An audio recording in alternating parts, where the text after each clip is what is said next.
Bonjour et bienvenue aux portes ouvertes du Cégep Saint-Laurent. Je me présente, je m'appelle Juliette Ticotte. Je suis dans le programme d'art visuel et je suis ici avec deux des personnels de l'école, Mathieu et Ariane. Voulez-vous vous présenter? Moi, c'est Mathieu Duguay. Je suis le responsable des sports ici au Cégep de Saint-Laurent. Donc, je vais pouvoir vous parler un peu de tout ce qui est de l'offre sportive et de l'activité physique qui est offert ici au Cégep.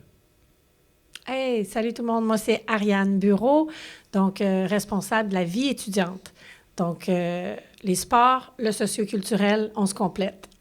Alors, je vais poser des questions à Ariane et à Mathieu et je vais aussi répondre à certaines questions qui sont adressées à moi. Commençons avec Mathieu. Quelles sont les équipes sportives qui existent au Cégep de Saint-Laurent? Alors, les équipes sportives qu'on a au Cégep qui évoluent dans les ligues du RSEQ, donc du Réseau du sport étudiant du Québec, on a le hockey sur glace au niveau masculin et féminin. Et au niveau masculin, c'est important de préciser qu'on a deux équipes, donc en Division 1 et en Division 2. On a également le soccer intérieur, en masculin et en féminin. On a le flag football, masculin et féminin. On a la natation, qui est mixte. On a le volleyball féminin. Et on a des tout nouveaux programmes qui vont partir à la prochaine session en basketball, en masculin et en féminin également. On a également quelques équipes qui évoluent en formule club, donc qui ne sont pas dans des ligues officielles. On a par exemple une équipe de Ultimate Frisbee, et on a également un projet de volleyball masculin dans cette formule-là également. Fait que si jamais c'est des équipes qui vous intéressent, de vous impliquer dans une équipe sportive, vous pouvez, vous renseigner sur c'est quoi l'implication d'intégrer une équipe comme ça. Et aussi, pour avoir les informations pour faire les camps de sélection, la façon de s'inscrire et tout ça. C'est tout disponible là où, un petit peu plus tard, là, à la rentrée au mois d'août, c'est facile de trouver toute l'information là-dessus. Intéressant. Hey, je ne savais pas qu'on avait autant d'équipes que ça. Pour Ariane, comment décrirez-vous l'offre d'activités socioculturelles au Cégep? Je la décrirais comme assez dynamique, assez diversifiée, axée sur les arts, la science, la découverte, la littérature, beaucoup aussi d'activités qu'on peut décider qu'on organise comme ça spontanément. Autant de poésie, par exemple, qu'une conférence. Donc, on est ouvert à créer des nouvelles activités avec vous, mais à la base, on a une offre incroyable. Je vous dirais qu'il y en a pour tous les goûts. L'important, peut-être, à ce moment ici, pour vous, c'est d'aller vraiment faire le tour sur notre site Internet. Mais si vous avez envie de danser, faire du théâtre, de la photo, de l'improvisation, on a beaucoup d'équipes. Donc, tu sais, il y en a vraiment, il y en a pour tous les goûts. Comme disait Mathieu, l'important, c'est de venir nous voir puis de poser des questions pour comprendre l'implication que c'est, parce que des fois, il y en a qui demandent plus de temps que d'autres, ça, c'est sûr. Juliette pourra témoigner, il y a des projets qui nous demandent plus, d'autres moins. Donc, tu sais, c'est vraiment de voir selon vous ce que vous avez comme intérêt puis comme disponibilité. Mm-hmm. Voilà. Et merci. Et une question qui m'est adressée, dans quoi es-tu impliquée au Cégep et qu'est-ce qui t'a motivé à le faire? Moi, personnellement, je suis dans deux clubs. Je suis dans le club de la simulation de l'ONU et on espère partir à New York en février, représenter le Cégep. On a le pays qu'on a été désigné, c'est la Corée du Nord. Alors, beaucoup d'enjeux très intéressants.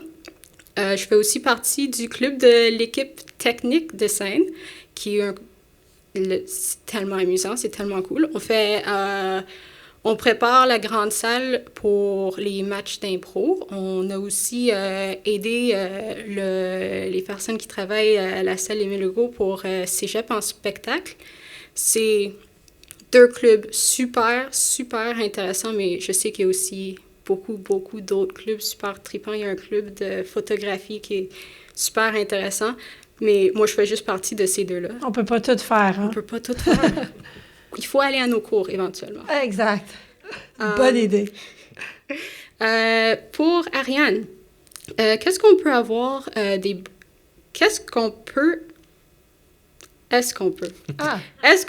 des bonnes notes tout en faisant du parascolaire? Bien, plus que est-ce qu'on peut, Moi, je pense que la corrélation entre les deux est évidente, dans le sens où ça nous aide à être organisés, bien préparer nos semaines, de s'impliquer aussi, ça fait tomber le stress souvent. Hein. Les activités qu'on offre, Mathieu et moi, que ce soit du sport, de la troupe de théâtre, de la troupe de danse, ça nous fait un peu oublier toute la portion académique pour se concentrer sur d'autres facettes de notre personnalité qu'on développe. Puis moi, je pense que c'est un bon truc justement pour bien réussir ses études, c'est d'en faire un petit peu, selon, comme tu disais, ses capacités, pas aller au-delà de ça. Puis sinon, oui, vraiment, c'est un atout de s'impliquer. Et pour Mathieu, à part le sport, qu'est-ce qui rallie les étudiants et étudiantes qui font partie de nos équipes sportives? Ben en fait, c'est un peu la continuité de ce que Ariane a dit, c'est que quand on fait partie d'une équipe, quand on décide de s'impliquer, de s'investir dans un projet à l'extérieur des cours, ben ça nous donne davantage de motivation, ça crée un sentiment d'appartenance aussi très fort. Au niveau sportif, on le voit beaucoup, beaucoup, évidemment. Les athlètes se tiennent ensemble pour les pratiques, pour les matchs, mais après ça, ils se tiennent ensemble pour aller à des cours, quand ils ont des cours en commun, quand il y a des périodes où est-ce qu'ils n'ont pas de cours également, ils se tiennent ensemble. Donc, le sentiment d'appartenance devient très, très fort. Donc, ça te donne davantage le goût d'aller à tes cours, d'être présent au cégep, sur place, en personne, de vivre toute cette expérience-là. Donc, oui, il y a le sport, mais ça déboule facilement sur tous les autres aspects là, de la vie sociale puis de la vie académique au cégep. Puis d'apprendre à se connaître. C'est ça qui est le fun aussi avec tout le reste que de ce qui se passe en classe, tout ce qui vient autour, qui entoure la vie sur le campus, ça vient confirmer beaucoup de choses, beaucoup de facettes de votre personnalité qui vont se déployer à travers ces activités-là. Puis ce qu'on voit beaucoup au niveau du sport, entre autres, mais j'imagine aussi dans d'autres activités, c'est qu'on voit beaucoup des amitiés qui se sont créées entre les athlètes qui durent. Beaucoup d'anciens patriotes qui reviennent au collège juste pour le plaisir de venir faire un tour. Ou des fois, on a beaucoup d'anciens athlètes qui reviennent comme entraîneurs adjoints, par exemple, qui vont venir s'impliquer d'une certaine façon dans nos équipes. Parce que justement, de passage à Saint-Laurent, oui, par les cours et tout ça, puis la formation, mais aussi par toutes les activités parascolaires qu'ils vont avoir fait, va les avoir marqués, puis vont avoir pris une place importante dans leur vie. Et une autre question qui m'est adressée. Pour toi, quel est l'impact de ton implication dans ta vie? Moi, personnellement, ce que je remarque, plus que quoi que ce soit d'autre, c'était à quel point la transition du secondaire au cégep était difficile la première session. Je pense que c'est un gros changement, mais quand j'avais des affaires qui n'étaient pas des devoirs que je pouvais faire ici, ça me changeait les idées, c'était presque calmant. Et aussi, dans mon club de l'ONU, on apprend des affaires super intéressantes. On peut engager dans des discussions super intéressantes. Et aussi, moi, j'étais beaucoup quelqu'un qui faisait beaucoup de théâtre, mais le théâtre, c'est ma plus grande passion. C'est un peu épuisant pour moi, mais d'avoir ce club de technique de scène où je pouvais quand même être impliquée un peu dans cette sorte cet univers-là, sans devoir être sur la scène, ça, c'était aussi super intéressant. J'apprends beaucoup sur moi et sur les différentes choses que je fais. Alors, c'est bien. Et aussi, j'ai plein d'amis maintenant. C'est super cool. Surtout si tu es gêné. C'est bon de joindre des clubs pour ça. Pour Ariane, pourquoi on devrait s'inscrire dans une activité socioculturelle? Qu'est-ce que ça apporte aux étudiants et étudiantes? Moi, ce que j'ai compris des expériences que les étudiants m'ont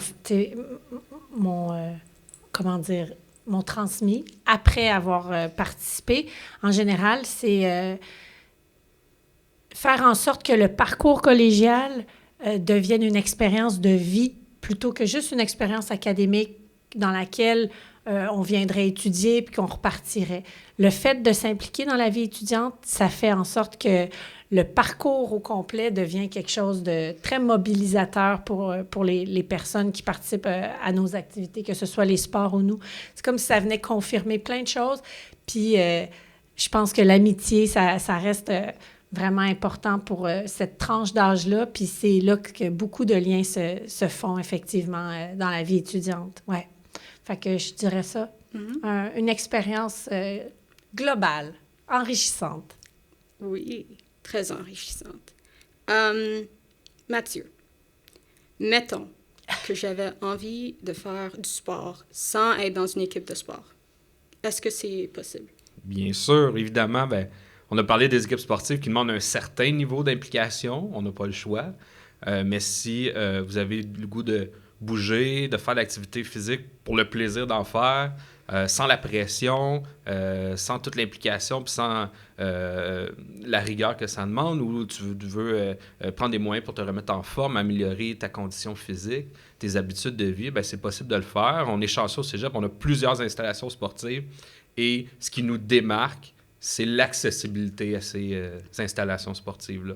Donc, quand tu vas au cégep, tu as accès, par exemple, à la salle d'entraînement, la salle de musculation, gratuitement, à la piscine, au gymnase, où est-ce qu'on peut faire du badminton, du basketball, du volleyball libre, par exemple.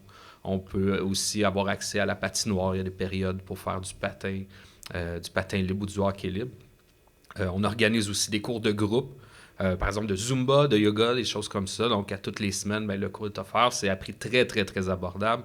Puis, on organise aussi des événements, donc des tournois amicaux, des tournois interprogrammes, des initiations à la plongée sous-marine. Donc, c'est aussi une occasion là, d'aller découvrir des choses nouvelles, peut-être d'essayer différentes formes d'activité physique, mais vraiment de le faire de façon là, récréative, pour le plaisir, pour la participation. Donc, tout ça aussi, là, c'est offert pour nos étudiants. Pour vous deux, Ariane et Mathieu, même si on offre beaucoup d'activités, est-ce que ça arrive que les étudiants et les étudiantes viennent vous proposer des nouvelles idées et comment est-ce que ça fonctionne? Bien, justement, pour te donner un exemple, par exemple, j'ai la gang de littérature qui est venue me voir cet automne pour organiser une nuit de la poésie. On en a déjà eu jadis naguère. On avait un club de poésie qui s'est frité avec le temps parce que c'est ça aussi, hein, la vie, on suit les parcours, les tendances. Mathieu et moi, on est toujours à l'affût de qu'est-ce qui peut passionner la génération qui arrive, puis essayer de trouver des activités que nous, on va créer des fois en termes de, comment dire, on va l'initier, mais on est aussi, oui, réceptif à accueillir des idées. Donc, cette soirée de la poésie va avoir lieu en mars.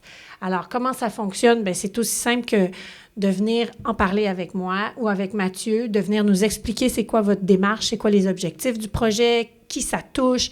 Puis ensemble, on travaille pour que ce projet-là puisse culminer durant cette session-ci ou la session d'après, mais c'est toujours... c'est une des premières choses et un des premiers rôles pour nous dans notre travail, c'est d'accueillir ces suggestions de projets-là. Oui, vraiment. Puis de les épauler. Peut-être tu te demandes comment ça fonctionne. C'est aussi simple que la porte est ouverte de nos bureaux. Exact. Tu rentres, tu viens jaser. Il y a des choses qui sont faisables, des choses qui ne le sont pas, mais la porte est ouverte, que ce soit physiquement, que ce soit par messagerie, même par téléphone, même si c'est un peu moins populaire qu'avant, mais c'est tout simple que ça. Absolument. Tu viens nous jaser, on voit qu'est-ce qu'on peut faire. Ariane l'a dit, la particularité au collège, c'est que les étudiants restent pour 2-3 ans habituellement, donc ça roule vite. Donc, des fois, il y a des projets qui partent, il y a beaucoup, beaucoup d'engouement, puis pour une raison X, après ça oui, puis il y a des projets qui créent, puis qui, finalement, qui restent. Oui, absolument. Plusieurs de nos projets, c'est des projets qui ont été initiés par les étudiants, puis année après année... pendant un certain temps, on les réalise, puis à un moment donné, ça s'effrite, puis on en accueille un autre. Donc, c'est vraiment... c'est très ouvert. Alors, on n'est pas du tout dans un carcan fixe auquel vous devez vous plier, puis tout est bienvenu, puis c'est un plaisir pour nous, d'ailleurs, de découvrir vos univers aussi, puis de répondre à vos besoins en ce moment. Donc, il faut vraiment être à l'aise avec ça, ouais. OK, c'est bon à savoir, parce que j'allais justement en proposer un. Go! Bientôt, j'ai le courriel dans mes brouillons. C'est parfait, il est prêt. Oui. Et pour nous trois, en un mot, comment décrirez-vous le cégep de Saint-Laurent? Vas-y, Mathieu. Ben moi, je vais parler par expérience parce que je suis un ancien étudiant. Je suis un diplômé d'ici. C'est l'expérience qu'on vit quand on vient au cégep de Saint-Laurent. C'est l'expérience globale. C'est pas juste l'académique. Moi, l'académique m'a marqué beaucoup, beaucoup. Mais c'est aussi l'expérience, les relations qu'on va avoir avec les autres, les liens qu'on va créer, les gens qui gravitent autour de moi. Il y en a beaucoup qui viennent de mon expérience ici au cégep. Puis pour moi, d'avoir eu la chance de retourner travailler au cégep, c'était une occasion rêvée. Donc, l'expérience globale m'a marqué très, très, très positivement. Puis je pense que ce qu'on entend beaucoup, beaucoup, beaucoup des anciens, des diplômés qui reviennent nous voir, qui viennent nous parler, c'est à quel point cette expérience-là était marquante pour eux autres. Donc, je pense que ça serait le bon mot pour décrire le cégep Saint-Laurent. Moi, j'irais avec l'idée d'un campus urbain. Je trouve ça intéressant pour les étudiants d'arriver ici dans un décor exceptionnel. Déjà, ça, c'est au quotidien, même pour nous qui sommes employés ici, d'arriver puis de voir ça. C'est toujours inspirant. Donc, déjà, tu passes la porte avec toute l'histoire qu'elle a, la lourdeur de la porte, puis tu entres dans un univers dans lequel tu te propulses, où il va y avoir plein de choses qui vont se passer. Tu vas goûter à différentes expériences. Tu vas être en contact avec vraiment des enseignants extraordinaires. Puis une dynamique qui fait que c'est un grand cégep sur le campus, mais il n'y a pas, tu sais, c'est à une grandeur humaine. C'est pas si immense que ça, mais ça fait en sorte que on apprend à se connaître rapidement. On connaît les gens par leur nom. On est capable de comment dire, de pas se taquiner, mais tu sais, je veux dire, on développe rapidement un sentiment d'appartenance qui fait qu'on se connaît. À Saint-Laurent, les gens se connaissent. Fait que ça fait une différence, moi, je trouve, le facteur humain. Puis, bien, l'expérience, comme a dit mon collègue Mathieu, c'est unique. Donc, ouais, ça, vous ne serez pas déçus. Venez nous rejoindre. OK.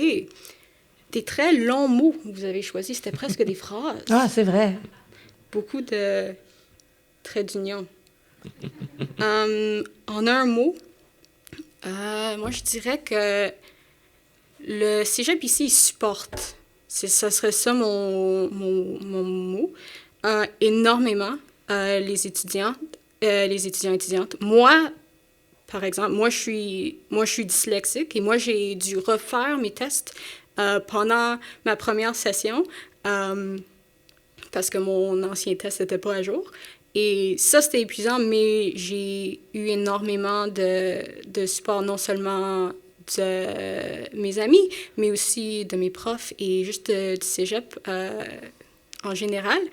Mais aussi juste, même si c'est pas quelque chose aussi sérieux que ça ou juste dans un autre aspect de vos vies, il y a toujours quelqu'un ici qui non seulement peut, mais qui est prêt à vous aider avec n'importe qu'est-ce que vous êtes en train d'envisager. Alors, ce serait ça que je dirais pour moi. Ouais. Tu avais quelques traits d'union, toi aussi, dans ta phrase. Non, beaucoup de traits d'union, plusieurs. Ouais. Mais non, mais c'est bien ce que tu dis. Je comprends. C'est dire qu'il y a tout le temps quelqu'un qui te tend la main. Toujours. Et ça peut des fois,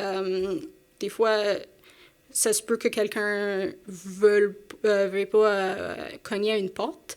Comme, je veux pas les agacer, c'est tellement tout petit, mon affaire.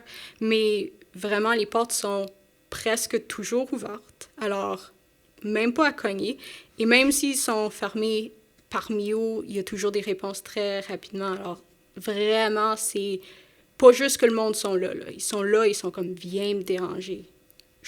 Moi, je suis ici pour t'aider. Alors, ça c'est... ça, C'est mes mots. Pour nous trois, encore, quel serait votre meilleur conseil pour un étudiant ou une étudiante qui a envie de vivre pleinement à l'expérience Cégep de Saint-Laurent? Je t'écoute. Oui. Ben moi, mon conseil, ça va être d'aller voir partout. D'aller voir partout, puis c'est un conseil que je donne parce que moi, je ne l'ai pas fait, ça, quand je suis ici au Cégep. Puis j'ai redécouvert mon Cégep quand j'ai commencé à travailler ici parce que, justement, je suis allé voir les autres départements, j'ai travaillé avec d'autres collègues un peu partout. Fait que c'est aller expérimenter le collège. Oui, sortir de sa zone de confort. Oui, c'est un bon Si tu es dans un programme, truc. de ne pas rester dans ce département-là, d'aller faire le tour. Tu n'as jamais fait de sport de ta vie, viens découvrir le centre sportif. On a quelque chose qui va t'accrocher. Mais même chose pour les arts, même chose pour des projets collectifs, peu importe. Donc, osez vous mouiller. Ouais. Allez expérimenter, allez voir, vous allez découvrir des choses, vous allez accrocher sur des trucs qui vont vous donner la motivation, qui vont vous motiver, puis vous inspirer dans votre parcours. Puis je dirais que Juliette en est un exemple. Elle disait qu'elle faisait du théâtre dans son ancienne vie, puis qu'elle s'est mouillée. Elle a osé dire, regarde, moi, je connais rien dans la technique de scène nécessairement aux éclairages. J'ai une idée parce que tu as fait du théâtre, mais elle s'est dit, let's go, j'embarque, puis je vais apprendre à connaître c'est quoi le son, les éclairages.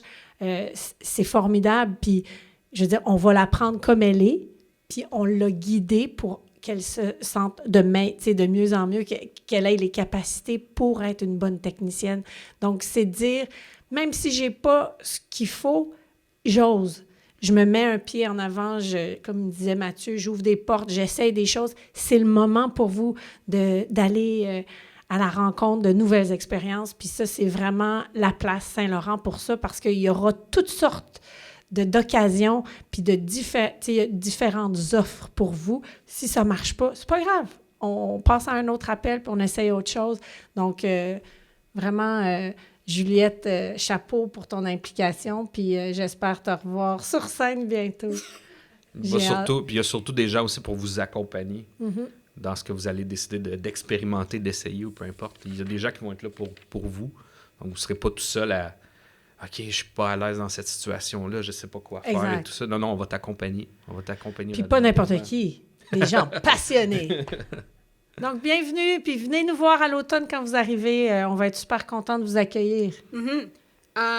Et moi, mon conseil, ça serait, on a, je pense, tous nous trois, on a à peu près le même conseil, c'est vraiment fonce. T'as absolument rien à perdre. C'est des fois très confortable de ne pas faire grand-chose parce qu'au moins, tu ne vas pas te péter la gueule en patinant, mais comme, va patiner si tu veux patiner. Fais tout un peu, essaye. Moi, je pense que je m'étais inscrit pour comme 7 différents projets à un certain point. Et je suis allée à peut-être une rencontre ou 2, et là, j'ai décidé soit oui, soit non. Mais il faut foncer, sinon tu peux pas rencontrer du monde sans rencontrer du monde, tu peux pas faire des affaires sans faire ces affaires-là. Alors, il faut juste le faire. Exact. Fait que quand vous la croiserez dans les corridors en mois d'août, vous l'accosterez puis elle vous parlera de ses expériences. Oui. Même cheveux, même lunettes. J'ai toujours l'air pareil. Bonne fin de parcours, tout le monde. Oui. Amusez-vous pour le restant de vos portes ouvertes et on a hâte de vous voir en automne.